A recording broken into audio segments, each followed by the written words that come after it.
Wizara ya Maliasili na Utalii na litapatiwa majibu na Mheshimiwa Naibu Waziri Danstan Kitandula.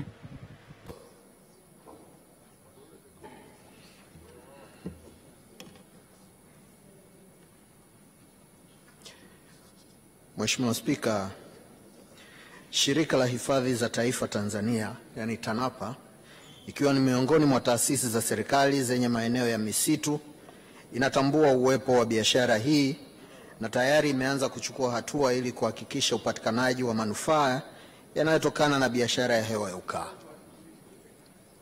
Katika kutekeleza azma hiyo, management ya Shirika la Hifadhi za Taifa iliwasiliana na Kituo cha Uratibu wa Biashara ya Hewa ya Ukaa cha Taifa kilichopo katika Chuo Kikuu cha Kilimo Sokoine ili kupatiwa mwongozo wa biashara ya hewa ya ukaa ulioandaliwa na Ofisi ya Makamu wa Rais wa Jamhuri ya Muungano wa Tanzania. Mheshimiwa Spika, kufuatia mwongozo huo, shirika limebainisha hifadhi zenye fursa ya biashara hii katika maeneo ya kaboni kwenye udongo, kaboni kwenye miti na kaboni kwenye maji. Kwa sasa taratibu za kuandaa mikataba ya makubaliano baina ya TANAPA na makampuni yanayohusika na biashara ya hewa ya ukaa zinaendelea, na baada ya mikataba hiyo kukamilika, TANAPA itaweza kunufaika na biashara ya hewa ya ukaa kama nchi nyingine zinavyonufaika na biashara hiyo. Mheshimiwa Husna Sekiboko, swali la nyongeza. Nakushukuru sana Mheshimiwa Spika. Ni lini serikali itaanza utekelezaji wa mkakati madhubuti wa kutumia misitu iliyopo katika Mlima Meru mkoani Arusha kwa ajili ya uwekezaji wa biashara hii? Lakini Mheshimiwa Spika, swali la pili ni kwa namna gani mkakati huu wa serikali utakwenda kunufaisha wananchi wa mkoa wa Tanga katika milima ya Usambara na Amani? Nashukuru sana. Mheshimiwa Naibu Waziri, majibu. Mheshimiwa Spika, naomba kujibu maswali mawili ya nyongeza ya Mheshimiwa mbunge, yote mawili kwa pamoja kama ifuatavyo.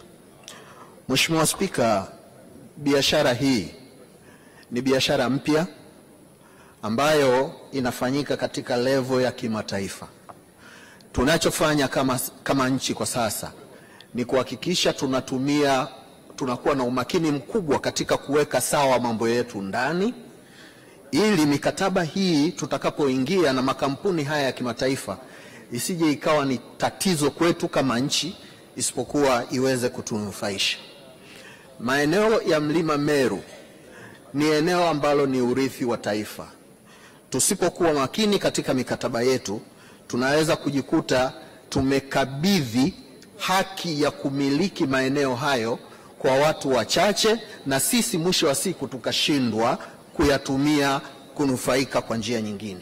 Kwa hiyo naomba waheshimiwa wabunge tuwe na subira wakati serikali inachukulia jambo hili kwa umuhimu mkubwa, ili mikataba hii isije kuwa janga, iwe ni mikataba ya kuleta manufaa kwa taifa letu.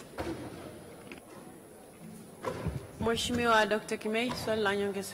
Asante Mheshimiwa Spika. Ninafikiri hii subira tunayoambiwa tuvute, tunapoteza fursa ya kupata mapato kutokana na chanzo hiki. Kuna nchi nyingi tayari zinafanya biashara hii. Kwa nini watu wetu wasiende kujifunza na tukapata fedha? Vijiji vyetu kule Mvunjo havikosa nani SGR, social corporate responsibility, kutokana na biashara hii. Mheshimiwa Naibu Waziri, majibu. Mheshimiwa Spika, tuna utajiri wa maarifa katika nchi yetu, na ndio maana tunasema subira yavuta heri. Wataalamu wetu wamekwisha kwenda kujifunza kwenye nchi nyingine. Tumeona makosa ambayo wenzetu wameyafanya, na katika kujifunza huko ndio maana Tanzania imekuwa nchi ya kwanza katika Afrika kuwa na mwongozo thabiti wa kufanya biashara hii. Nimesema sasa hivi taasisi zetu zinaandaa mikataba itakayotuwezesha tusiingie kwenye matatizo. Naomba tuwe na subira ili tutoke vizuri kwenye jambo hili. Mheshimiwa Waziri wa Ofisi ya Makamu wa Rais, Muungano na Mazingira, Mheshimiwa Masauni. Mheshimiwa Spika, nakushukuru.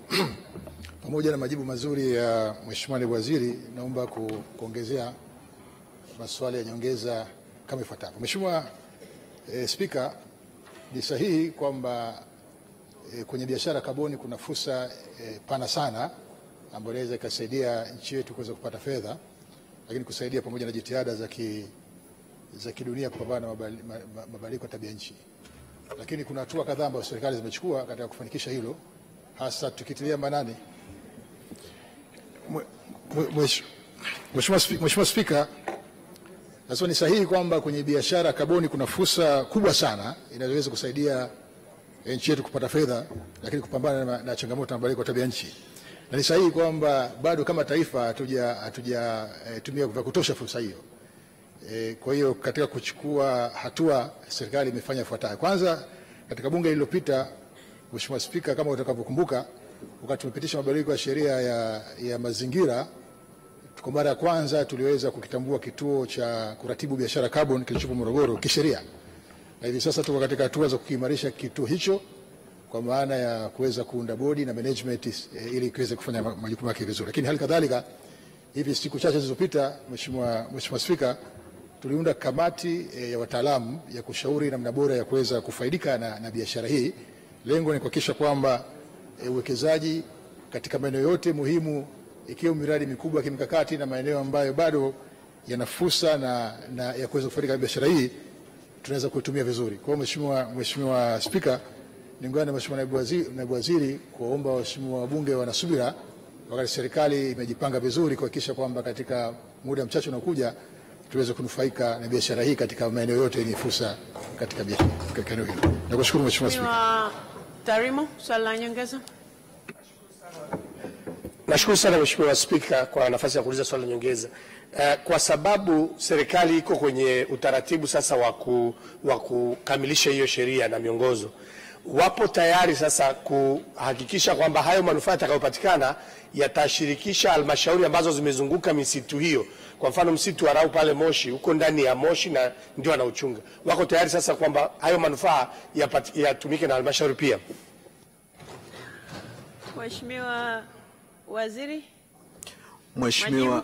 Mheshimiwa Spika, serikali ipo tayari. Haya. Mheshimiwa Rehema Migila, swali la nyongeza. Mheshimiwa Naibu Waziri, kuna mbunge mwingine kasimama pale. Mheshimiwa Rehema Migila, swali la nyongeza. Mheshimiwa Spika, nikushukuru.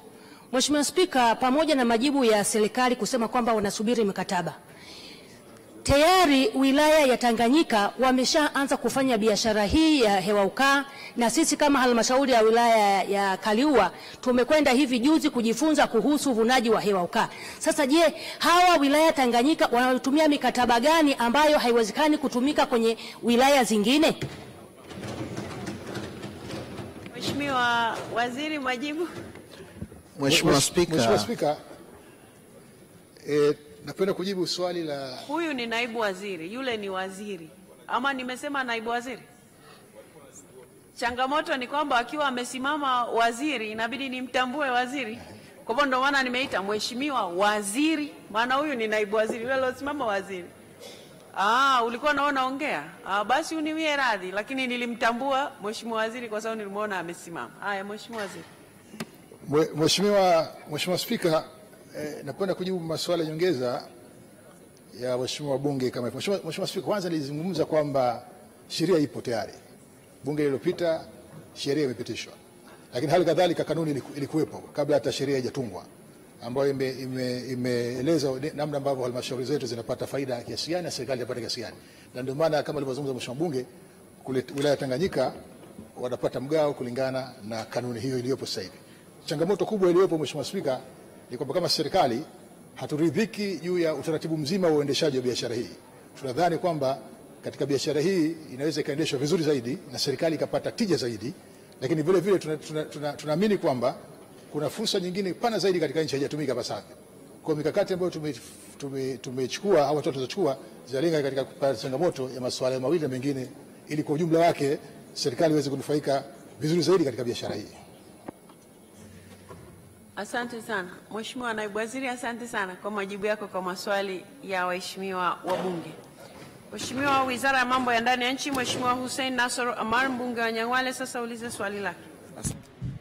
Je, serikali ina mpango gani wa kupeleka gari la zimamoto wilaya ya Nyang'hwale? Swali hilo linapatiwa majibu na Mheshimiwa Naibu Waziri, Mheshimiwa Daniel Silo. Mheshimiwa Spika, serikali kupitia Jeshi la Zimamoto na Uokoaji inatekeleza mradi wa ununuzi wa magari na vifaa vya kuzimia moto na uokoaji wenye thamani za Marekani milioni 100 kutoka kampuni Nafco Ebzerico iliko Dubai. Mradi huo utawezesha kupatikana kwa vitendakazi mbalimbali ikiwemo magari 150 ya kuzima moto na uokoaji yatakayosambazwa nchi nzima ikiwemo wilaya ya Nyang'hwale. Aidha, serikali itaendelea kuimarisha Jeshi la Zimamoto na Uokoaji kwa kulipatia vitendakazi ili liweze kutekeleza majukumu yake kwa ufanisi. Asante. Mheshimiwa Hussein Nasoro Amar, swali la nyongeza. Asante Mheshimiwa Spika, kwanza nianze kuipongeza serikali kwa kutupatia gari la zimamoto wilaya ya Nyang'hwale.